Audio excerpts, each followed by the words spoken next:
Bonjour, je vais vous présenter cette semaine l'interface radio de LTE, c'est-à-dire comment est assurée la transmission des informations par radio entre les iNodeB et les UE. Chaque vidéo présentera une couche de cette interface en partant de la couche physique et en remontant jusqu'aux couches assurant l'interface avec le réseau cœur. Dans cette première leçon, nous allons voir comment est assurée la transmission au niveau de la couche physique. On cherche à transmettre un message codé en binaire, c'est-à-dire une suite de 1 et de 0 entre une station de base et un mobile, ou inversement. Par ailleurs, on sait que les ondes électromagnétiques peuvent se propager à longue distance, mais elles sont sujettes à des perturbations de différentes sortes. Par exemple, l'amplitude du signal peut être modifiée, c'est d'autant plus vrai si la distance à couvrir est importante. Le signal peut aussi subir des retards ou du bruit peut se rajouter. Mais si l'ampleur de ces perturbations reste assez limitée, le récepteur arrivera avec plus ou moins de difficulté à détecter ce signal. La modulation est une technique de transmission qui consiste à se servir d'une porteuse à haute fréquence pour transporter un message. Pour cela, on va modifier la porteuse, on dit aussi la moduler, en fonction des informations contenues dans le message à transmettre. Ainsi, si le signal ne subit pas de dégradation trop importante, le récepteur pourra reconnaître ces modifications et donc reconstituer le message initial. Il existe différentes techniques de modulation. Les plus fréquentes agissent sur l'amplitude, la fréquence ou la phase du signal ou même une combinaison de ces paramètres. On va voir tout de suite quelques exemples de modulation utilisée en LTE. En LTE, la modulation la plus simple est la modulation de phase à deux états, ou BPSK. Comme son nom l'indique, et comme on peut le voir sur les deux figures de gauche, elle consiste à agir sur la phase de la porteuse. Pour transmettre un 0, on ne modifie pas la phase, alors que pour transmettre un 1, on modifie la phase d'un facteur pi, ce qui revient à modifier le signal multiplier le signal par -1. La figure du milieu est une représentation dans le plan complexe des états que peut prendre le signal modulé. Sur cette représentation, le module représente l'amplitude du signal et l'argument représente la phase de ce signal. La figure de droite, quant à elle, représente le signal modulé qui transporte l'information 0, 1, 1, 0. On voit que la phase est modifiée à chaque fois que l'information change et qu'elle reste constante si l'information ne change pas. Alors cette représentation est intéressante, mais il faut faire attention car elle est trompeuse. En effet, pour des raisons de place, on n'a représenté que deux périodes de la porteuse pour un bit. En fait, il y en a bien plus. Et il ne faut pas l'oublier. Donc pour vous le prouver, je vais prendre un exemple. Si on considère une transmission avec une porteuse de 1 GHz, c'est-à-dire à 10 puissance 9 Hz, et qu'on s'en sert pour transporter un signal à 1 mégabit, c'est-à-dire à 10 puissance 6 bits par seconde, eh bien, pour transmettre un bit, on aura 1000 cycles de la porteuse. Si on augmente le nombre d'états possibles, on va pouvoir transmettre plus d'informations à la fois. C'est ce que fait la modulation QPSK.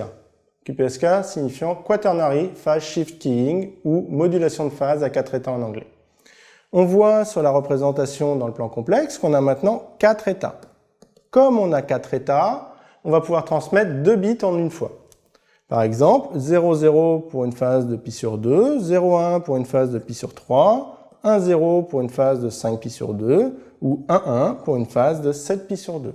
Alors quand je dis transmettre en une fois, c'est pas très joli, et comme c'est une notion importante, on lui a donné un nom. Donc on appelle symbole la durée pendant laquelle l'information transmise reste constante. Si vous avez bien suivi, vous avez compris qu'en QPSK, on peut transmettre 2 fois plus d'informations, et donc 2 fois plus vite qu'en BPSK. Mais comme rien n'est gratuit, il y a forcément une contrepartie. En regardant les représentations complexes, on voit qu'en QPSK, les états sont plus proches les uns des autres. Or, le signal subit des perturbations, et donc quand il subit des perturbations, ces états vont s'écarter de leur position d'origine, jusqu'à éventuellement se recouvrir, et là, ça va générer des erreurs à la réception. Donc il est important de bien comprendre et de bien se souvenir que pour utiliser des modulations efficaces, il faut un canal de bonne qualité. On doit donc toujours faire un compromis entre la vitesse de transmission et l'immunité aux erreurs. Justement, en radio, les erreurs de transmission sont assez fréquentes.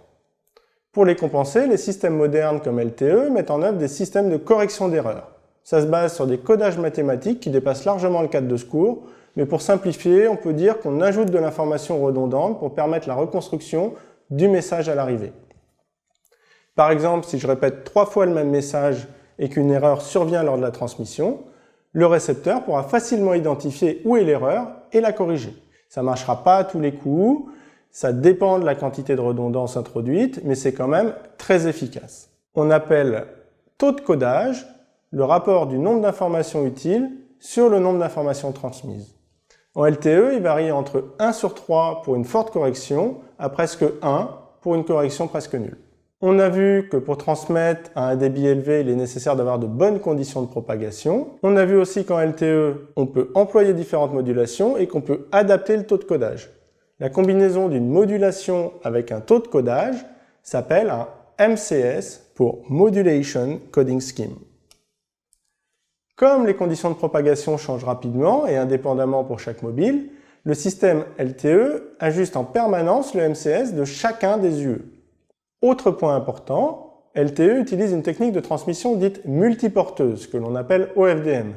C'est une technique qui est utilisée dans de nombreux systèmes modernes à haut débit, comme le Wi-Fi, la TNT ou encore la DSL.